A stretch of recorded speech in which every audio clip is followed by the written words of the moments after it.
अस्सलाम वालेकुम students, welcome. आज हम 11th क्लास की बायोलॉजी का चैप्टर 1 का इंट्रोडक्शन को गो थ्रू करेंगे। इसके सम इम्पोर्टेंट की पॉइंट्स जो एमसीक्यूज के लिहाज से इम्पोर्टेंट हैं, हम उनको देखेंगे कि इसके अंदर से कौन-कौन से जो चीज़ें हैं वो एमसीक्यूज के लिहाज से हम कर सकते हैं। तो मैंने हाईलाइट कर दी हैं सारी चीज़ों को, मैं साथ-साथ एक्सप्लेन करता जाऊँगा। आपने ध्यान से इनको नोट डाउन कर लेना है। ये पीडीएफ भी आपको डिस्क्रिप्शन में अवेलेबल हो जाएगी और हम अपनी कम्युनिटी में इसको अपने ग्रुप में भी आपके साथ शेयर कर देंगे।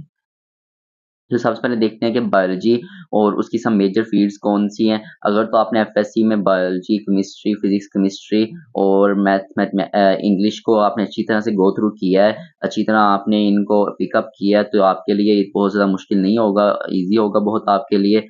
तो चलते हैं biology. Biology is the study of living things. 8th class से आप ये डेफिनिशन पढ़ते आ रहे हैं कि क्या है बायोलॉजी। लिविंग थिंग्स की स्टडी का नाम है। अगर लिटरल मीनिंग की बात करें तो स्टडी ऑफ लाइफ है। वो कैसे कि बायोलॉजी 2 लफ्ज़ों का मजमूआ है, BIOS and logos. BIOS mean living things होता है और लोगोस मीन स्टडी। इसकी वजह से इसका लिटरल मीनिंग क्या है? स्टडी ऑफ लाइफ है।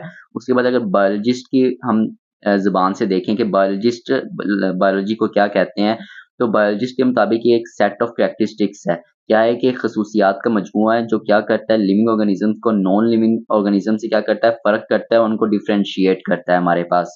और नॉन लिविंग ऑर्गेनिज़म्स या नॉन लिविंग ऑब्जेक्ट्स के अंदर आपके पास डेड ऑर्गेनिज़म्स भी शामिल हैं।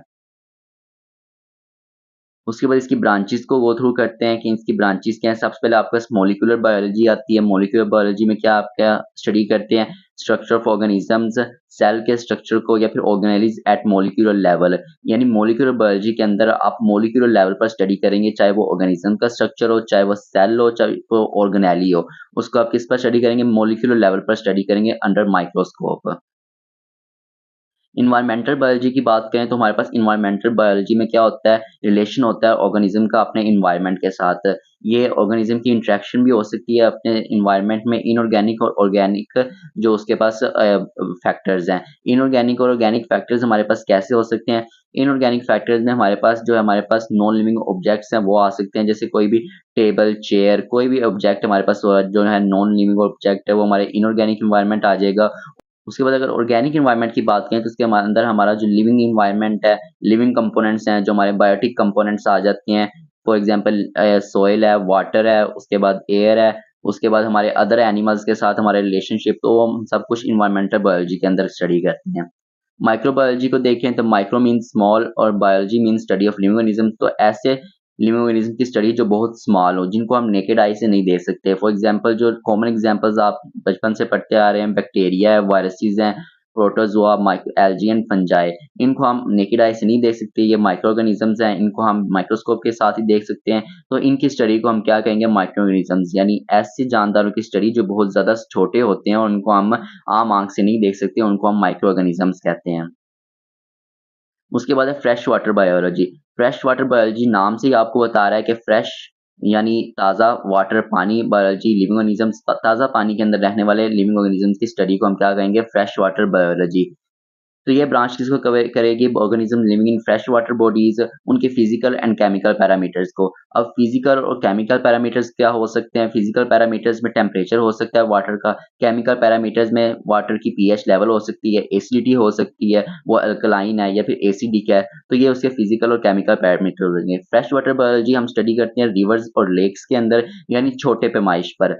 और वहीं पर दूसरी तरफ अगर हम बात करें मरीन बायोलॉजी की, मरीन बायोलॉजी हमारे पास सेम एज़ इट इज़ है फ्रेश वाटर बायोलॉजी के। फ्रेश वाटर बायोलॉजी के अंदर भी हम एक्वाटिक ऑर्गेनिज़म्स को स्टडी करते हैं और उनके फिजिकल और केमिकल पैरामीटर्स को देखते हैं, और मरीन बायोलॉजी के अंदर भी हम फिजिकल और केमिकल पैरामीटर्स को देखते हैं और एक्वाटिक ऑर्गेनिज़म्स को देखते हैं। लेकिन डिफरेंस कहाँ पर आ जाता है हमारे पास कि फ्रेश वाटर बायोलॉजी के वो होती है रिवर्स एंड लेक्स, छोटी पैमाइश पर, छोटे एरिया के अंदर वो स्मॉल एरिया को कवर करती है, जो कि मेरीन बायोलॉजी हमारे पास है वो क्या वास्ट एरिया को कवर करती है, जैसे सीज एंड ओशंस है हमारे पास। तो मेरीन बायोलॉजी हमारी क्या करती है? इसके अंदर ज़्यादा ऑर्गेनिज्म हमारे शामिल हो जाते हैं। पैरासाइटोलॉजी की अगर बात करें, पैरासाइटोलॉजी नाम से ज़ाहिर हो रहा है स्टडी ऑफ पैरासाइट्स। उसके अंदर हम उनका स्ट्रक्चर देखेंगे, मोड ऑफ ट्रांसमिशन क्या है उनकी, वो खुराक कैसे हासिल करते हैं, कैसे खाते हैं, उनका मोड ऑफ ट्रांसमिशन कैसा है, इंजेक्शन है, डाइजेशन है या अब्ज़ॉर्प्शन है, वो स्टडी करेंगे। Life histories, host parasite relationship, उन लाइफ हिस्ट्रीज़ वो कैसे अपनी ज़िंदगी गुज़ारते हैं। होस्ट और पैरासाइट रिलेशनशिप, अगर हमारे पास एक पैरासाइट है, उसने होस्ट की बॉडी को टेक ओवर कर लिया तो उनकी आपस में क्या रिलेशनशिप होगा। तो वो सब कुछ हम पैरासाइटोलॉजी में स्टडी करते हैं। ह्यूमन बायोलॉजी में हम क्या करेंगे, स्टडी ऑफ मैन, उसका फॉर्म, स्ट्रक्चर, फंक्शन हो जाएगा, histology, anatomy, morphology, evolution, genetics, cell biology and ecological studies etcetera of human beings है। इसमें फॉर्म एंड स्ट्रक्चर, हम ह्यूमन बॉडी का फॉर्म एंड स्ट्रक्चर देखेंगे, उसका फंक्शन देखेंगे, वो कैसे परफॉर्म करता है, जिसे हम फिजियोलॉजी ऑफ बॉडी भी कहते हैं। हिस्टोलॉजी देखेंगे, study of cells at microscopic level. Anatomy देखेंगे कि उसका स्ट्रक्चर के इंटरनल ऑर्गन्स कैसे हैं, कैसे मिलकर बने हुए हैं और किन किन कंपोनेंट से मिलकर बने हुए हैं। मॉर्फोलॉजी देखेंगे, shape and structure of organisms को देखेंगे। इवोल्यूशन देखेंगे कि कैसे ग्रेजुअल चेंज आ रहा है। इवोल्यूशन में हम एक एग्जांपल ये भी देख सकते हैं कि अगर हमारे पास एक फर्टिलाइज्ड एग है, तो फर्टिलाइज्ड एग से एम्ब्रियो जब बनेगा, एम्ब्रियो से लेकर इंडिविजुअल तक का जो चेंजेस आएंगे, जो ग्रेजुअल चेंजेस आएगा, वो हम इवोल्यूशन के अंदर स्टडी करेंगे। जेनेटिक्स के अंदर हम उसका हेरिडिटरी मटेरियल देखेंगे। सेल बायोलॉजी के अंदर हम सेल के अंदर वाले ऑर्गेनेलिज को देखेंगे, जैसे हमारे पास mitochondria, Golgi apparatus, endoplasmic reticulum, different organelles हमारे पास सेल के अंदर मौजूद होती हैं। हम उन ऑर्गेनेलिज को गो थ्रू करेंगे, स्टडी करेंगे। इकोलॉजिकल स्टडीज जो है हमारे इन्वायरमेंटल स्टडीज आ जाती हैं, हमारी ह्यूमन बॉडी की इन्वायरमेंट के साथ इंटरेक्शन जो होगी, ये सब कुछ हम ह्यूमन बायोलॉजी के अंदर स्टडी करेंगे। सोशल बायोलॉजी की अगर हम देखें तो social behaviour and communal life of human beings, कि हम सोशल बिहेवियर, हमारे पास ह्यूमन बीइंग्स का सोशल बिहेवियर एक दूसरे के साथ, इन्वायरमेंट के साथ, और कम्युनल लाइफ जो आम जिंदगी इंसान गुजारता है, उसको हम सोशल बायोलॉजी के अंदर स्टडी करेंगे।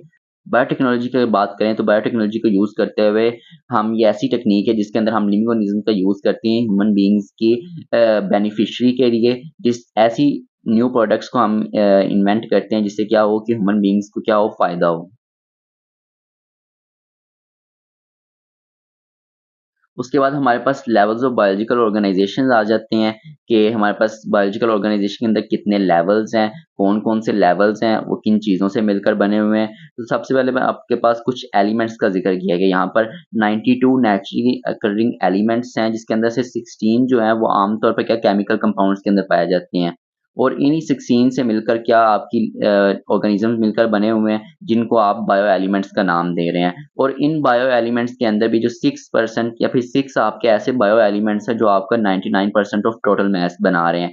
ये इम्पोर्टेंट है बहुत ज़्यादा एमसीक्यूज़ के लिहाज से। आपने इन तमाम की जो है कंसंट्रेशन या फिर इनकी अमाउंट कितनी है, चाहे वो ट्रेस आपके पास एलिमेंट्स है या फिर आपके पास मेजर एलिमेंट्स है, आपने सबकी क्या करनी है, अमाउंट को आपने याद करना है। फॉर एग्जांपल जैसे यहाँ पर oxygen 65%, carbon 18%, hydrogen 10%, nitrogen 3%, calcium 2%, phosphorus 1%। ये आपके पास क्या मेजर एलिमेंट्स हैं। ट्रेस एलिमेंट्स आपके पास कौन से हैं? पोटाशियम 0.35%, ये अदर 1% में आपके पास ये आ जाते हैं। Potassium 0.35%, sulphur 0.25%, chlorine 0.15%। इसी तरह आपकी जो ट्रेस अमाउंट्स हैं, ये आपने सबकी याद करनी है। ये एमसीक्यूज़ के लिहाज से काफ़ी इंपॉर्टेंट है। उसके बाद वो कह रहे हैं कि ये तमाम के तमाम लिविंग ऑर्गेनिज़म्स के अंदर यही 16 केमिकल एलिमेंट्स पाए जाते हैं। इनके अलावा कोई और ऐसा एलिमेंट नहीं है जो इन किसी की बॉडी में पाया जाता हो। तमाम के तमाम लिविंग ऑर्गेनिज़म्स के अंदर यही 16 केमिकल एलिमेंट्स मौजूद हैं। उसके बाद कह रहे हैं बायोलॉजिकल ऑर्गेनाइजेशन क्या है कि ये सिंपल नहीं है, हाई डिग्री ऑफ कॉम्प्लेक्सिटी है इसके अंदर। ये बहुत ही ज़्यादा कॉम्प्लेक्स है, वास्ट है, इसके अंदर बहुत ज़्यादा चीज़ें शामिल हैं, जिसकी वजह से क्या करती है, इनको, हमारे लिविंग ऑर्गेनिज़म्स को ये डिस्टिंग्विश करती है नॉन लिविंग ऑर्गेनिज़म्स से। अगर हम लेवल्स की बात करें तो ये टेबल में भी दिए गए हैं। मैंने हाइलाइट कर दी हैं चीज़ें। टॉपिक्स के अंदर से, बुक के अंदर से आपने इनको गो थ्रू करना है। जैसे एटॉमिक लेवल की बात करें तो एटॉमिक लेवल पर हमारे पास बेसिक यूनिट ऑफ लाइफ आ जाता है, सब एटॉमिक पार्टिकल्स आ जाते हैं। बेसिक यूनिट ऑफ लाइफ कौन-सा है? हमारा सेल होता है, जिससे तमाम की तमाम चीज़ें मिलकर बनी हुई हैं। सब एटॉमिक पार्टिकल्स हमारे पास प्रोटॉन्स, इलेक्ट्रॉन्स एंड न्यूट्रॉन्स आ जाते हैं, जो कि एक सेल के अंदर मौजूद होते हैं। अगर केमिकल व्यूज़ के हम देखें, अगर हम मेडिकल व्यू से देखें तो सेल के अंदर हमारे पास ऑर्गेनेलीज़ होती हैं। For example mitochondria, Golgi apparatus, endoplasmic reticulum होती हैं हमारे पास। उसके बाद मॉलिक्यूलर लेवल की अगर हम बात करें, तो मॉलिक्यूलर लेवल में अगर हम केमिकली इसको देखें, तो जब हमारे पास 2 बॉन्ड्स आपस में क्रिएट होते हैं, 2 एटम्स आपस में जुड़ते हैं, बॉन्ड क्रिएट होता है, उनका उनके इलेक्ट्रॉन्स आपस में शेयरिंग करते हैं या फिर ट्रांसफर इलेक्ट्रॉन्स होता है, तो हमारे पास क्या बनता है? मॉलिक्यूल बनते हैं। उसी तरह अगर मेडिकल में देखें, हम मेडिकल पॉइंट ऑफ व्यू से हम देखें, तो जो डिफरेंट जो सेल्स मिलते हैं, जो एक सिमिलर सेल्स होते हैं, जो अपना सिमिलर फंक्शन परफॉर्म कर रहे होते हैं, मिलकर क्या बनाते हैं? मॉलिक्यूल बनाते हैं आपके पास। उसके अंदर आपके पास माइक्रो मॉलिक्यूल्स भी हैं, उसके बाद मैक्रो मॉलिक्यूल्स भी हैं।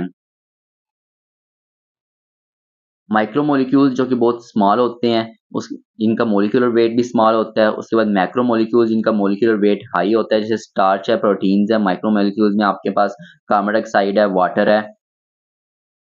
उसके बाद 2 तरह की और टाइप्स ऑफ मॉलिक्यूल्स भी हैं, organic and inorganic. Organic molecules यानी जो कार्बन और हाइड्रोजन से मिलकर बने हुए हैं, और इनऑर्गेनिक मॉलिक्यूल्स जो कार्बन और हाइड्रोजन से मिलकर नहीं बने होते, उनके अंदर कोई और डिफरेंट एलिमेंट शामिल होता है। उसके बाद ऑर्गेनिज़म्स के अंदर काफ़ी माइक्रो एंड मैक्रो मॉलिक्यूल्स पाए जाते हैं। ऑर्गेनेलिज़ एंड सेल लेवल की बात करें तो micro molecules and macro molecules मिलते हैं और सेल बनाते हैं, और सेल के साथ ऑर्गेनेलिज़ भी बनाते हैं। सिंपल जो ऑर्गेनिज़म्स होते हैं लाइक जैसे कि बैक्टीरिया, वो सिंगल सेल पर मुश्तमिल होते हैं, उनके पास कोई और सेल नहीं होता, ना ही उनके अंदर इतनी ज़्यादा कॉम्प्लेक्स सिस्टम ऑफ ऑर्गेनेलिज़ होता है, जबकि हमारे पास जो प्लांट्स एनिमल्स हैं वो ट्रिलियंस ऑफ सेल से मिलकर बने हुए हैं। इनके अंदर इंडिविजुअल सिस्टम होता है, ऑर्गन सिस्टम होता है, ऑर्गन्स मौजूद होते हैं, टिश्यू लेवल होता है, एक सेल मिलकर टिश्यू बनाते हैं। तो इसके बाद सब सेलुलर लेवल में हमारे पास माइटोकॉन्ड्रिया, सब सेलुलर लेवल में हमारे पास जो ऑर्गेनेलिज़ आ जाएँगी स्ट्रक्चर, सेल की स्ट्रक्चर में, उसके अंदर माइटोकॉन्ड्रिया है जो कि आपका पावर हाउस ऑफ सेल है, गोल्गी कॉम्प्लेक्स है जो आपकी प्रोटीन्स को रैप आउट करता है, एंडोप्लाज्मिक रेटिक्यूलम है जहाँ पर प्रोटीन्स की सिंथेसिस भी होती है और उनकी रैपिंग भी होती है। एंडोप्लाज्मिक रेटिक्यूलम में आगे 2 टाइप्स फर्दर आपके पास आ जाती हैं, स्मूथ एंडोप्लाज्मिक रेटिक्यूलम और rough endoplasmic reticulum. Smooth endoplasmic reticulum में आपके पास राइबोसोम सिंथेसिस होती है, रफ एंडोप्लाज्मिक रेटिक्यूलम में आपके पास उनकी पैकिंग या फिर कह सकते हैं उनके ऊपर कवरिंग वगैरह होती है। उसके बाद स्पेशलाइज़्ड स्ट्रक्चर होते हैं ये, इनको हम ऑर्गेनेलिज़ कहते हैं आपके। प्रोकैरियोट्स के अंदर आपके पास लिमिटेड नंबर ऑफ ऑर्गेनेलिज़ होती हैं, उनके साइटोप्लाज़्म के अंदर, जबकि आपके पास यूकेरियोट्स के अंदर मेम्ब्रेनस ऑर्गेनेलिज़, न्यूमरस मेम्ब्रेनस ऑर्गेनेलिज़ होती हैं, काफ़ी ज़्यादा मेम्ब्रेनस ऑर्गेनेलिज़ होती हैं, जिस फॉर एग्ज़ाम्पल हम ऊपर जैसे पढ़ चुके हैं, mitochondria, Golgi apparatus, endoplasmic reticulum, vacuoles होते हैं, लाइसोसोम्स होते हैं आपके पास। अगर हम प्लांट सेल की बात करें उसके अंदर आपके पास क्लोरोप्लास्ट आ जाता है। उसके बाद टिश्यू लेवल आता है आपके पास। सिमिलर सेल्स जो कि सेम फंक्शन परफॉर्म कर रहे हों, वो आपस में मिलते हैं और आपका टिश्यू लेवल क्रिएट कर देते हैं। जैसे multi cellular animals and plants, groups of similar sales होते हैं, ऑर्गेनाइज्ड इनटू लूज़ शीट्स और बंडल्स। वो लूज़ शीट्स आपस में लूज़ शीट्स की सूरत में भी हो सकते हैं, और बंडल्स परफॉर्मिंग सिमिलर फंक्शंस। वो फ्लेक्सिबल भी हो सकते हैं और हार्ड भी हो सकते हैं। जैसे आपकी बॉडी के कुछ पार्ट्स फ्लेक्सिबल हैं, कुछ पार्ट्स आपके हार्ड हैं, तो उनमें लूज़ शीट्स भी हो सकती हैं और बंडल्स भी हो सकते हैं, आपस में सख्ती से भी जुड़े हो सकती हैं। और मिलकर क्या बनाएँगे वो सेल, सिमिलर सेल्स क्या बनाएँगे, जो सिमिलर फंक्शन परफॉर्म कर रहे होंगे वो आपस टिश्यू बना देंगे। जैसे मसल टिश्यू आपका ग्लैंडुलर टिश्यू है, जाइलम टिश्यू है, फ्लोएम टिश्यू। मस्कुलर टिश्यू और ग्लैंडुलर टिश्यू आपके सॉफ्ट सेल्स हैं, लूज़ शीट से मिलकर बने हुए हैं, और जाइलम टिश्यू और फ्लोएम टिश्यू की अगर बात करें तो बंडल्स ऑफ सेल से मिलकर बने हुए हैं, और ये काफ़ी स्ट्रॉन्ग होते हैं एक cells. Organ and organ system की अगर बात करें तो हमारे पास जो डिफरेंट टिश्यूज़ हैं, जो सिमिलर फंक्शन परफॉर्म कर रहे होते हैं, वो मिलकर क्या बनाते हैं, आपके पास ऑर्गन बनाते हैं। और जो आपके पास डिफरेंट ऑर्गन्स होते हैं, सिमिलर ऑर्गन्स होते हैं, जो आपके पास सिमिलर फंक्शन परफॉर्म कर रहे होते हैं, वो आपके पास क्या मिलकर बनाते हैं, ऑर्गन सिस्टम बना देते हैं। जैसे अगर एक ऑर्गन की बात करें तो हमारे पास अगर एक किडनी है या फिर एक स्टमक है, किडनी के अंदर जो हमारे पास नेफ्रॉन के सेल्स हैं, नेफ्रॉन के सेल्स मिलकर टिश्यू बनाते हैं, और वो टिश्यू सिमिलर फंक्शन परफॉर्म कर रहे होते हैं। क्या सिमिलर फंक्शन परफॉर्म कर रहे होते हैं हमारे पास के सारे टिश्यूज़ के नेफ्रॉन का काम है हमारे पास कि वो ब्लड को क्या करते हैं, फ़िल्टर करते हैं। इसलिए 2 सेल मिलकर टिश्यू बनाते हैं, उनका भी काम क्या होता है, ब्लड को फ़िल्टर करना होता है। इस तरह हमारी एक किडनी फ़ॉर्मेशन होती है, उस पूरी किडनी का क्या काम होता है कि वो ब्लड की क्या करती है, फ़िल्ट्रेशन करती है। ब्लड के अंदर से हमारे वेस्ट केमिकल्स को और हमारे जो वाटर कंटेंट को क्या करती है, अलहदा सेपरेट करती है अपनी रिक्वायरमेंट्स के मुताबिक। उस तरह अगर ऑर्गन सिस्टम की बात करें तो हमारे पास डिफरेंट जो ऑर्गन्स होते हैं, जैसे अगर हम डाइजेस्टिव सिस्टम की बात करें, डाइजेस्टिव सिस्टम के अंदर डाइजेस्टिव सिस्टम हमारे पास एक ऑर्गन सिस्टम है, उसके अंदर हमारे पास डिफरेंट ऑर्गन्स शामिल हैं। उसके अंदर हमारे पास पहले ओरल कैविटी आती है, फिर एसोफेगस आता है, फिर हमारे पास स्टमक आता है, स्मॉल इंटेस्टाइन, लार्ज इंटेस्टाइन, फिर हमारी रेक्टम आती है। इन तमाम चीज़ें क्या है, आपस में कोरिलेटेड हैं, क्या कर रही हैं, सिमिलर फंक्शन परफॉर्म कर रही हैं। सिमिलर फंक्शन क्या है इन सब का, कि हमारे पास फूड की डाइजेशन है, एब्ज़ॉर्प्शन है, एलिमिनेशन है। सबसे पहले फूड की इंजेस्शन होती है, फिर डाइजेशन होती है, फिर क्या होती है कि एब्ज़ॉर्प्शन होती है न्यूट्रिएंट्स की, फिर क्या होती है, एलिमिनेशन होती है। तो ये कोरिलेटेड है आपके पास, सारी चीज़ें क्या कर रही हैं, फूड के ऊपर डिपेंडेंट है। हमारे पास फूड जाएगा एसोफेगस में तभी हमारे पास फंक्शन परफॉर्म होगा, स्टमक के अंदर फूड जाएगा तभी फंक्शन परफॉर्म होगा, स्टमक डाइजेशन को करेगा। स्मॉल इंटेस्टाइन, लार्ज इंटेस्टाइन के अंदर हमारा फूड जाएगा, वो स्टमक से गुज़र कर, तो फिर ही क्या करेगा कि उसके अंदर न्यूट्रिएंट की एब्ज़ॉर्प्शन होगी, रेक्टम में जाके वो स्टोर होगा, फिर क्या होगा, बॉडी से एक्सक्रीटेड आउट होगा, बॉडी से एलिमिनेट होगा बाय। वहीं पर एक और चीज़ वो कह रहे हैं कि ऑर्गन सिस्टम जो लेवल है वो प्लांट्स के अंदर लेस डेफिनिट है, जबकि एनिमल्स के अंदर क्या है, वो हाइली कॉम्प्लेक्स है। उसके बाद ऑर्गन एंड ऑर्गन सिस्टम के बाद जब ऑर्गन सिस्टम आपका डेवलप हो जाता है, उसके बाद इंडिविजुअल होल ऑर्गेनिज्म होता है। Organ in plants, various systems in animals are assembled together to form individuals. The whole organism, various हमारे पास organ system क्या होते हैं, assemble करते हैं और वो आपके पास क्या बना देते हैं, एक whole individual या फिर organism create कर देते हैं। उसके बाद population है group of living organisms living in the same place at the same time, उन्हें हम पॉपुलेशन कहते हैं कि यानी ऐसे ग्रुप ऑफ ऑर्गेनिजम्स, ऐसे लोग, ऐसे हमारे पास ऑर्गेनिजम्स जो क्या कर रहे हो, एक ही वक्त में एक ही जगह पर जिंदगी गुजार रहे हो, उन्हें हम क्या कहते हैं, पॉपुलेशन कहते हैं। जैसे number of students in your biology class, ये मोस्ट इंपॉर्टेंट एमसीक्यूज है और ये आपके पॉपुलेशन के लिहाज से एमसीक्यूज इसी तरह से आपको आ सकता है कि number of students in biology class किसकी एग्जाम्पल है, पॉपुलेशन की, कम्युनिटी की या किसी और चीज की। तो ये एक वेल नोन या फिर इंपॉर्टेंट एमसीक्यूज है, इसको आप मार्क कर सकते हैं। उसके बाद पोल्यूशन के अंदर जो एट्रीब्यूट्स आ जाते हैं वो फ्रीक्वेंसी होती है कि कितनी ज़्यादा पॉपुलेशन है, कम है, जीन फ्लो है, उस पॉपुलेशन के अंदर जीन फ्लो कैसा है, उनके अंदर इवोल्यूशनरी चेंजेस कैसे आ रही हैं, वो अपग्रेडेशन की तरफ जा रहे हैं या फिर वो लो से लो होते जा रहे हैं। उसमें एज डिस्ट्रीब्यूशन क्या है, कितने परसेंट पर लोग क्या है उसके अंदर यूथ है, कितने परसेंट उसके अंदर क्या है फीमेल है, कितने परसेंट उसके अंदर मेल है। तो एज डिस्ट्रीब्यूशन भी उसके अंदर शामिल होती है पॉपुलेशन के अंदर। पॉपुलेशन डेंसिटी, किस किस जगह पर क्या है पॉपुलेशन ज्यादा है, किस किस जगह पर पॉपुलेशन हमारे पास कम है, तो पॉपुलेशन डेंसिटी भी इसके अंदर कवर होती है। पॉपुलेशन प्रेशर, उस पॉपुलेशन पर प्रेशर कितना है, कितना वर्कलोड है, उसके बाद कितना उसके अंदर उसके ऊपर प्रेशर है जिसकी वजह से क्या है पॉपुलेशन पर इफेक्ट हो रहा है। अब पॉपुलेशन प्रेशर में हम ये भी कर सकते हैं इन्वायरमेंटल हैजर्ड्स कितनी है, कितना प्रेशर आ रहा है इन्वायरमेंटल हैजर्ड की तरफ से। अब क्लाइमेट चेंजेस आ रही है बहुत ज्यादा, तो उसका क्या है पॉपुलेशन पर बहुत ज्यादा इफेक्ट हो रहा है। इसके बाद आपके पास कम्युनिटी आ जाती है। कम्युनिटी कहते हैं पॉपुलेशन ऑफ डिफरेंट स्पीशीज है। जिस तरह एक स्पीशी एक पॉपुलेशन बनाती है, जबकि वो सेम प्लेस में सेम वक्त पर रह रहे हो तो हम पॉपुलेशन कहेंगे। अब different populations from different species मिलकर क्या बनाएंगे, कम्युनिटी बनाएंगे। जब डिफरेंट स्पीशीज एक पॉपुलेशन के अंदर इकट्ठी रह रही हो तो वो क्या बनाती है, कम्युनिटी बनाती है, जैसे प्लांट्स एंड एनिमल्स हैं living the same habitat from community. ये डायनामिक कलेक्शन ऑफ ऑर्गेनिजम्स होती है, इसके अंदर ऑर्गेनिज्म डिफरेंट ऑर्गेनिजम्स शामिल होते हैं। इसके अंदर एबायोटिक और बायोटिक फैक्टर्स भी आपके शामिल हो जाते हैं। उसके बाद वो कह रहे हैं some communities are complex well interrelated. कुछ कम्युनिटीज होती हैं आपकी बहुत ज़्यादा कॉम्प्लेक्स होती हैं, इतनी कॉम्प्लेक्स होती है कि उसके अंदर छोटी सी भी चेंजेस आएगी तो क्या होगा, पूरी की पूरी कम्युनिटी पर इफेक्ट होगा। जबकि दूसरी तरफ बहुत सारी कम्युनिटीज जो सिंपल कम्युनिटीज होती हैं जिनके अंदर कुछ चेंज आने पर इतना ज़्यादा लॉन्ग या ड्रास्टिक इफेक्ट नहीं होता आपके पास। ऑर्गेनिज्म को हम डिफरेंट लेवल पर स्टडी कर सकते हैं। फॉर एग्जांपल सब एटॉमिक लेवल पर, atomic, molecular, macromolecular, organelle, cell, tissue, organ system level पर, इन तमाम लेवल पर हम क्या कर सकते हैं, ऑर्गेनिजम्स को स्टडी कर सकते हैं।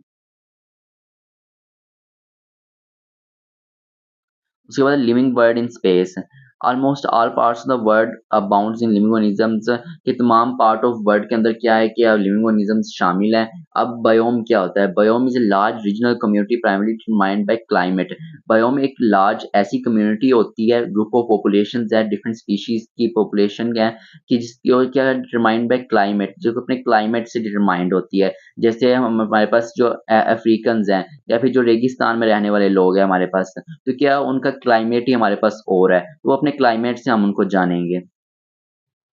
जैसे हमारे पास कैक्टस प्लांट है, वो भी क्या है, climate determined by climate. Cactus क्या है हमारे पास, बहुत ज़्यादा सहरा या फिर बहुत ज़्यादा खुश्क इलाकों में वो हमारे पास ग्रो करता है कैक्टस। तो क्या हमारे पास बायोम की एक एग्ज़ाम्पल में आ जाएगा। उसके बाद कह रहे हैं कि date age rocks by comparing amounts of certain radioisotopes, कि हम सर्टेन रेडियो एक्टिव आइसोटोप्स की को मदद से हम जो है हमारे पास डिफरेंट जो हमारे पास रॉक्स हैं उनकी डेट या फिर एज को मालूम कर सकते हैं। उसके बाद फाइलेटिक लिनिज अब आपके पास क्या है, फाइलेटिक लिनिज के बाद क्या है, phyletic lineage is unbroken series of species arrange in ancestor to descendant sequence. ये क्या है कि अनब्रोकन सीरीज है कि कहीं किसी रास्ते पर भी कहीं जगह पर भी क्या ये टूटती नहीं है। ये क्या है, एंसेस्टर टू डिसेंडेंट है, आपके परदादा थे, आपके परदादा से आपके दादा, दादा से आपके वालिद और आपके वालिद से आप। ये अनब्रोकन सीरीज है और ये क्या होती है, एंसेस्टर टू डिसेंडेंट चलती है आपके सीक्वेंस वाइज होती है। तो इसके अंदर क्या है, आपके पास 25 लाख स्पीशीज ऑफ ऑर्गेनिजम्स हैं, जिनके अंदर अगर हम बात करें तो 53.1% आपके सिर्फ क्या इंसेक्ट हैं, 17.6% आपके वेस्कुलर प्लांट्स हैं और 9.4% आपकी फंजाई, एल्गी, प्रोटोजोआ और वायरस प्रोकैरियोट्स हैं उसके अंदर। टोटल नंबर ऑफ स्पीशीज की अगर हम बात करें तो 5 एंड 30 मिलियंस हैं टोटल नंबर ऑफ स्पीशीज, और उनमें से 2.5 मिलियन जो स्पीशीज हैं उनको सिर्फ अभी तक आइडेंटिफाई कर सके हैं आपके साइंटिस्ट। बायोलॉजिकल मेथड्स की अगर बात करें तो बायोलॉजिकल मेथड्स क्या होते हैं? साइंस या सिस्टमैटिक नॉलेज है इसके अंदर। साइंस की बायोलॉजी के अंदर या साइंस के अंदर किसी भी प्रॉब्लम को सॉल्व करने के लिए जो हम मेथड अप्लाई करते हैं उसे हम बायोलॉजिकल मेथड का नाम देते हैं।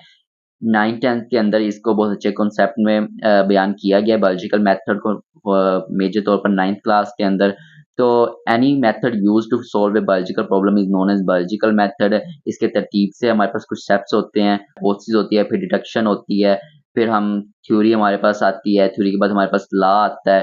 तो सबसे पहले हम ऑब्जर्वेशन की बात करते हैं। ऑब्जर्वेशन हमारे पास क्या है? ऑब्जर्वेशन हमारे पास जो चीज़ें हम ऑब्जर्व करते हैं, जिसकी बेस पर हम डाटा कलेक्शन होती है, उसके अंदर हमारे पास 2 तरह की ऑब्जर्वेशन आती है। एक क्वालिटेटिव ऑब्जर्वेशन आती है, एक हमारे पास क्वांटिटेटिव ऑब्जर्वेशन आती है। जो हमारे पास क्वांटिटेटिव ऑब्जर्वेशन होती है वो हमें वैल्यूज़, मेजरमेंट्स बताती है, जबकि हमारे पास जो क्वालिटेटिव ऑब्जर्वेशन होती है हमें वैल्यूज़ नहीं बताती, ऑब्जर्वेशन हमें मेजरमेंट्स नहीं बताती। जैसे क्वांटिटेटिव में हम किसी भी मेजरमेंट को ले सकते हैं, हम किसी भी चीज़ की लेंथ को ले सकते हैं, लेकिन क्वालिटेटिव में हम उसकी लेंथ को नहीं ले सकते। क्वालिटेटिव में हम लेंगे कि उसका कलर कैसा है, उसका टेक्सचर कैसा है, वो स्मूथ है या हार्ड है, हम क्वालिटेटिव में ऐसी चीज़ों को ऑब्जर्व करेंगे। उसके बाद हाइपोथेसिस, जो हम ऑब्जर्वेशंस करते हैं उसकी बेस पर जो हम स्टेटमेंट्स बनाते हैं उसको हम क्या कहते हैं? हाइपोथेसिस कहते हैं। जो हम एक्सपीरियंस बैकग्राउंड नॉलेज के तौर पर जो हम डाटा कलेक्ट करते हैं उसकी बेस पर जो हम चीज़ बनाते हैं उसको हम स्टेटमेंट बनाते हैं, उसको हम हाइपोथेसिस का नाम देते हैं। हाइपोथेसिस के बाद हमारे पास 2 चीज़ें आती हैं डिडक्टिव और इंडक्टिव रीज़निंग में। जो डिडक्टिव रीज़निंग होती है आपके पास वो जनरल टू स्पेसिफिक जाती है। जनरल टू स्पेसिफिक यानी पहले वो लोकल एरियाज़ को टारगेट करते हैं, लोकल एरियाज़ को टारगेट करने के बाद वो स्पेसिफिक एलीट क्लास की तरफ जाते हैं। ये एक एग्ज़ाम्पल दी है मैंने आपको। जैसे एक मार्केट लेवल में आपने कोई परफ्यूम सेल आउट करना है, परफ्यूम सेल आउट करने के लिए आप अभी आपका नया परफ्यूम है, अभी वो इतनी ब्रांडिंग नहीं हुई है आपकी, तो क्या होगा? सबसे पहले आप उसको लोकल एरिया में जाएँगे, लोकल एरिया में आप उसको सेल आउट करेंगे, उसे लोकल एरिया में लोग खरीदेंगे। उसके बाद क्या करेंगे कि आप उसे ब्रांडिंग करने के लिए, उसकी वर्थ बनाने के लिए क्या करेंगे? आप आहिस्ता-आहिस्ता क्या करेंगे? स्पेसिफिक लोगों को टारगेट करेंगे, आप इन्फ्लुएंसर्स को टारगेट करेंगे। इन्फ्लुएंसर्स क्या करेंगे? आपके जो उनके पास ऑडियंस टारगेटेड ऑडियंस होंगी वहाँ तक आपका अपना प्रोडक्ट लेके जाएँगे। तो क्या होगा? आप जनरल टू स्पेसिफिक लेके जाएँगे। पहले आपने आम लोगों को टारगेट किया, उसके बाद क्या किया? आपने इन्फ्लुएंसर्स को टारगेट करना शुरू कर दिया, जिससे क्या होगा? आपकी ब्रांडिंग होगी। इस तरह जो बुक में एग्ज़ाम्पल दी गई है उसके अंदर उन्होंने क्या कह रहे हैं? If we accept that all birds have wings and that sparrows are birds, then we conduct that sparrows have wings। कि जब तमाम के तमाम परिंदों की क्या विंग्स हैं, पर हैं, ये क्या जनरल कर दिया उन्होंने, तमाम परिंदों को शामिल कर दिया। तो हमारे पास जो स्पैरो है वो भी एक परिंदा है, तो ज़ाहिर सी बात है देन स्पैरो हैज़ विंग्स।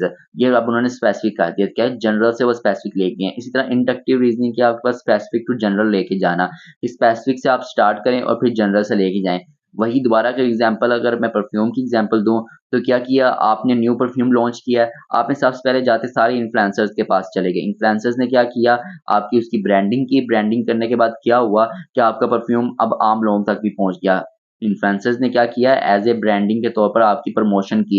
ये क्या हुआ कि स्पेसिफिक आपने टारगेट किया लोगों को, स्पेसिफिक टारगेट करने के बाद आपके इन्फ्लुएंसर्स ने क्या किया कि उनकी ब्रांडिंग की। उस ब्रांडिंग करने के बाद लोगों को अवेयरनेस हुई। जब लोगों को अवेयरनेस हुई तो लोग क्या हुआ?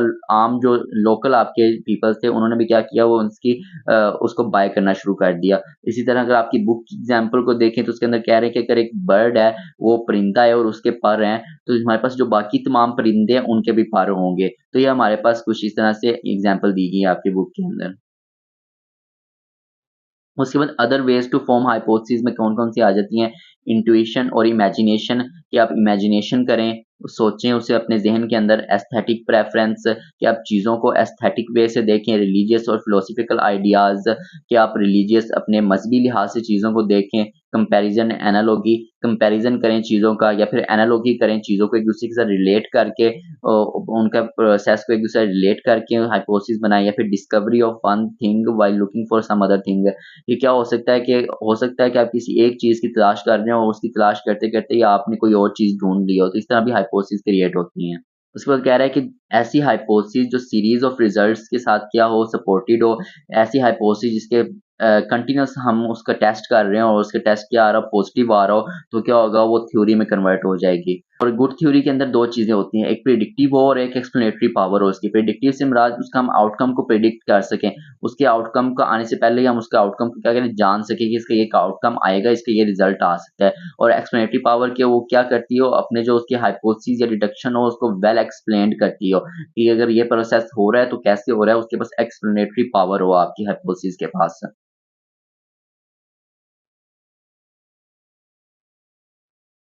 उसके बाद एक ऐसी थ्योरी जो कि न्यू हाइपोथेसिस को जनरेट करे, उसे आप प्रोडक्टिव थ्योरी कहते हैं कि अगर आप काम कर रहे थे एक चीज़ पर, एक थ्योरी को आपने लिया, उस पर काम कर रहे थे और थ्योरी पे काम करते-करते ही आपने एक ऐसा कोई पॉइंट न्यू बना लिया, एक न्यू आपने हाइपोथेसिस जनरेट कर ली जिस पर और मज़ीद काम हो सकता है, उसे न्यू थ्योरी ला पेश हो सकता है, तो ऐसी को हम क्या कहेंगे प्रोडक्टिव थ्योरी कहेंगे हम।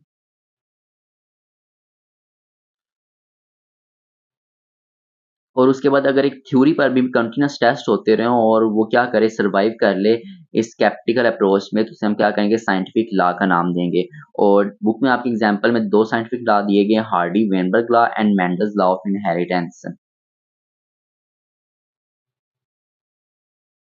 उसके बाद service biology and the services of Mankind है। कि बायोलॉजी साइंस ऑफ बायोलॉजी क्या है और helping Mankind in many ways कि साइंस मैनकाइंड की कैसे हेल्प कर रही है, इंक्रीजिंग फूड प्रोडक्शन है, इन कॉम्बैटिंग डिजीजेज है, उसके बाद फूड प्रोडक्शन को इंक्रीज करके, आपकी खुराक की पैदावार को इंक्रीज करके, डिजीज के खिलाफ लड़ाई करके, आपके एनवायरनमेंट से आपको बचाकर प्रोटेक्टिंग एंड कंजर्विंग एनवायरनमेंट, आपके एनवायरनमेंट को प्रोटेक्ट करना, एनवायरनमेंट को आपके कंजर्व करना। उसके बाद जेनेटिक इंजीनियरिंग का कुछ बता रहे हैं, genes for disease resistance and other desirable characteristics are introduced into plants using the techniques of genetic engineering. कि जेनेटिक इंजीनियरिंग की टेक्निक को यूज़ करते हुए प्लांट्स के अंदर डिजीज रेजिस्टेंट बैक्टीरिया या फिर डिजीज रेजिस्टेंट चीज़ें उसके अंदर इंजेक्ट कर दी जाएँ, जिसकी वजह से क्या होता है प्लांट्स आपके सही रहें और वो डेड ना हो जल्दी से, और आपके फूड की प्रोडक्शन क्या हो इंक्रीज हो सके। ट्रांसजेनिक प्लांट्स होते हैं plants having foreign DNA incorporated into the cells, के सेल के अंदर फॉरेन डीएनए को क्या डाल दिया गया हो तो उसे हम क्या कहते हैं ट्रांसजेनिक प्लांट कहेंगे। और ये प्रोसेस क्लोनिंग के ज़रिए होता है। Production of genetically identical copies of organisms or cells by asexual production, reproduction using special techniques such as tissue culture technique। Tissue culture technique को यूज़ करते हुए और क्लोनिंग के प्रोसेस के ज़रिए हम क्या करते हैं ट्रांसजेनिक प्लांट्स क्रिएट कर सकते हैं। ट्रांसजेनिक प्लांट्स क्या कहेंगे और जेनेटिक इंजीनियरिंग को यूज़ करते हुए हम अपने खुराक की या फूड की प्रोडक्शन को क्या कर सकते हैं इंक्रीज़ कर सकते हैं। उसके बायोलॉजिकल कंट्रोल में क्या हो सकता है कि हम बायोलॉजिकल कंट्रोल में बायो ऑर्गेनिजम्स यानी कि लिविंग ऑर्गेनिजम्स को यूज़ करते हुए फॉर जिनके अंदर हम माइक्रो ऑर्गेनिज्म यूज़ करते हुए अपने क्या कर सकते हैं, अपने एनवायरनमेंट को कंट्रोल कर सकते हैं और एलिमिनेट हैज़र्ड्स क्या कर सकते हैं, एलिमिनेट कर सकते हैं। जैसे बायोलॉजिकल कंट्रोल में एक एग्जांपल आ जाएगी, aphid attack walnut tree is the being controlled biologically by wasp that parasitizes this aphid. कि हमारे पास एफिड जो है, जो अटैक करेगी अगर ट्री पर वॉलनट ट्री पर, तो हम उसको कैसे कंट्रोल कर सकते हैं? वास्प जो होता है हमारे पास, जो वास्प कीड़ा होता है, हम उसको वहाँ पर छोड़कर कि वो क्या करता है कि एफिड को क्या कर सकता है, पैरासाइज़ कर देता है, उसको किल कर देता है। उसके बाद आपके पास एक वर्ड है यहाँ पर integrated disease management. Integrated disease management आपके पास क्या होता है कि effective control of particular disaster का all the common disease can be achieved by using all relevant approaches methods of disease control कि एक डिजीज के खिलाफ तमाम के तमाम उसके रेलिवेंट मेथड्स अप्रोप्रिएट मेथड्स या फिर अप्रोचेस को यूज़ किया जाए उसको कंट्रोल करने के लिए, उसको एलिमिनेट करने के लिए। ऐसी अप्रोच को हम क्या नाम देते हैं, इंटीग्रेटेड डिजीज मैनेजमेंट का नाम देते हैं। हाइड्रोपोनिक कल्चर टेक्निक क्या होती है कि हम एक मीडियम बनाते हैं वाटर का, उसके अंदर हम डिफरेंट न्यूट्रिएंट्स ऐड कर देते हैं, अपने डिजायर्ड न्यूट्रिएंट्स ऐड करते हैं, उसके बाद हम प्लांट को उसके अंदर रख देते हैं। उसके बाद हम देखते हैं कि क्या प्लांट उसके अंदर ग्रो करता है या नहीं करता। अगर तो प्लांट ग्रो कर देता है तो समझिए वो न्यूट्रिएंट्स के लिए एसेंशियल थे, अगर प्लांट उसके अंदर ग्रो नहीं करता इसका मतलब वो न्यूट्रिएंट्स प्लांट के लिए एसेंशियल नहीं थे या फिर प्लांट्स को कोई और न्यूट्रिएंट्स चाहिए थे। उसके फूड प्रिजर्वेशन की डिफरेंट टेक्निक्स डेवलप हो चुकी हैं, जिसमें से एक पास्चराइजेशन है, जो कि लुईस पास्चर ने डेवलप की थी। ये मिल्क एंड मिल्क प्रोडक्ट्स को प्रिजर्व करने के लिए यूज़ होती है। डिजीज़ कंट्रोल की बात करें तो डिजीज़ कंट्रोल हम 3 तरह से कर सकते हैं, प्रिवेंटिव मेजर्स के ज़रिए, वैक्सीनेशन, इम्यूनाइज़ेशन के लिए, ड्रग ट्रीटमेंट या फिर जीन थेरेपी के ज़रिए। प्रिवेंटिव मेजर्स में हम प्रिवेंशन करके के चीज़ों को पहले ही हम प्रिवेंट किया जाए, उनके सेफ्टी कंट्रोल्स या सेफ्टी मेजरमेंट्स को यूज़ किया जाए। उनके मोड ऑफ ट्रांसमिशन से बचा जाए। जैसे हमारे पास कुछ डिज़ीज़ होती हैं, वो कम्युनिकेबल डिज़ीज़ होती हैं। कम्युनिकेबल डिज़ीज़ का मतलब कि वो कॉन्टैक्ट से हमारे पास बढ़ती हैं। जैसे आपको फ्लू हो जाए, फ्लू आपकी क्या है, कम्युनिकेबल डिज़ीज़ है। वो क्या होगा अगर आप किसी भी चीज़ को टच करेंगे, जैसे आप एक टॉवल यूज़ कर रहे हैं और वही टॉवल आपका दूसरा फैमिली मेंबर भी यूज़ करता है, तो उसको भी फ्लू हो जाएगा। तो क्या किया जाए, अगर आपको पता चल गया है कि आपकी क्या क्या है, ये फ्लू कम्युनिकेबल डिज़ीज़ है, तो क्या आप करें, आप प्रिवेंटिव मेजर्स करें। आप अपनी चीज़ें अलग यूज़ करें, आप अपना टॉवल सेपरेट यूज़ करें, आप अपने खाने वाले बर्तन सेपरेट यूज़ करें, हत्ता कि आप अपना वॉशरूम जो है वो भी आप सेपरेट यूज़ करें। क्योंकि क्या है, ये कम्युनिकेबल डिज़ीज़ है। उसी वॉशरूम के अंदर आपके अगर दूसरे फैमिली मेंबर भी यूज़ करेंगे या वहीं पर आपके फैमिली मेंबर भी हाथ और मुँह धोएँगे तो क्या होगा कि वहाँ पर कम्युनिकेबल डिज़ीज़ होने की वजह से उसके जर्म्स दूसरे फैमिली मेंबर के ऊपर भी जाएँगे और उन्हें भी फ्लू वगैरह हो जाएगा। उसके बाद वैक्सीनेशन है, इम्यूनाइज़ेशन है। वैक्सीनेशन को हम शॉट्स भी कहते हैं और इसके अंदर क्या होता है, इनोक्यूएशन होती है और वैक्सीनेशन क्या होती है, इसके अंदर डेड पैथोजेन्स या वीक पैथोजेन्स को हम इंसर्ट करते हैं बॉडी के अंदर और वो आपके बॉडी उसके खिलाफ क्या करती है, एंटीबॉडीज़ क्रिएट करती है और वो एंटीबॉडीज़ फर्दर फ्यूचर के लिए आपके बॉडी के अंदर स्टोर हो जाती हैं। एडवर्ड जेनर ने पहली दफ़ा वैक्सीनेशन की थी 1796 के अंदर, जिसे काउपॉक्स पस के नाम से जाना जाता है और वैका। ये क्लेम किया जाता है कि स्मॉल पॉक्स जो है वो पूरी तरह से दुनिया से क्या हो चुका है, एलिमिनेट हो चुका है। लेकिन ये गल्फ कंट्रीज़ या फिर यूनाइटेड स्टेट्स की बात हो रही है, लेकिन एशियन कंट्रीज़ के अंदर अभी भी स्मॉल पॉक्स मौजूद है। उसके बाद एड्स के खिलाफ भी वैक्सीन इजाद हो चुकी हैं, इन्वेंट हो चुकी हैं और वो भी क्या हो चुकी हैं, एक्सपेरिमेंटल बेसिस पर ह्यूमन्स में इंसर्ट की जा रही हैं। उसके बाद आपके पास ड्रग ट्रीटमेंट है या जीन थेरेपी है। ड्रग ट्रीटमेंट और या फिर जीन थेरेपी आपके पास 2 तरह से हो सकती है, रेडियोथेरेपी से, कीमोथेरेपी से। रेडियोथेरेपी में क्या होता है कि आपके कैंसरस पार्ट होता है, एक्सपोज़ कर दिया जाता है, शॉर्ट वेव रेडिएशंस पर इंसर्ट की जाती हैं, उस पर शॉर्ट वेव रेडिएशंस डाली जाती हैं, जिसकी वजह से radio active material repeatedly eight regular intervals, उसकी वजह से क्या होता है, आपके सेल्स डेड हो जाते हैं। जब कीमोथेरेपी में consist of administering certain anti cancer chemicals to patients at regular intervals. ये क्या होता है कि एंटी कैंसर जो केमिकल्स हैं, वो पेशेंट्स की बॉडी के अंदर इंसर्ट किए जाते हैं रेगुलर इंटरवल्स पर, जिससे क्या हो सके कि बोथ आपकी जो है कैंसर सेल्स वो डेड हो सके। लेकिन जो कीमोथेरेपी में जो आपके एंटी कैंसर केमिकल्स होते हैं, ये आपके नॉर्मल और हेल्दी नॉर्मल और कैंसर सेल्स दोनों को किल करते हैं। रिसेंटली एक न्यू टेक्नीक डेवलप हुई है to repair defective genes, gene therapy का नाम देते हैं। इसके अंदर क्या होता है कि आप नॉर्मल जीन को आइसोलेट कर देते हैं, उसे आप अ, होस्ट के अंदर डालते हैं उसके बोन मैरो सेल्स के ज़रिए और क्या होता है कि आपके जो है रिकवर कर देता है, आपका डिफेक्टिव जीन जो होता है वो रिकवर कर जाता है, जिसे आप जीन थेरेपी का नाम दे रहे हैं। इंटीग्रेटेड डिजीज मैनेजमेंट की दोबारा डेफिनेशन दे दी है कि combating disease use all methods when requiring insuring participation of community in this program is known as integrated disease management, कि एक डिजीज के खिलाफ तमाम मेथड, जितने भी मेथड मौजूद हैं, उन तमाम मेथड्स का एप्रोप्रिएट यूज किया जाए और इंश्योर किया जाए कि कम्युनिटी के भी उसके अंदर पार्टिसिपेशन हो उस डिजीज को कंट्रोल करने में, तो उसे हम क्या कहेंगे, इंटीग्रेटेड डिजीज मैनेजमेंट का नाम देंगे। Cloning is a technology for achieving eugenic aims. Clone is defined as cell or individual and its asexual reproduced offspring. एक क्लोन के तमाम मेंबर्स होते हैं वो जेनेटिकली आइडेंटिकल होते हैं, एक्सेप्ट ये कि उनमें कोई म्यूटेशन ना आई हो। 1997 में साइंटिस्ट था इन स्कॉटलैंड जिसने क्या किया, वो डॉली शेप बनाने में कामयाब हुआ क्लोनिंग के ज़रिए।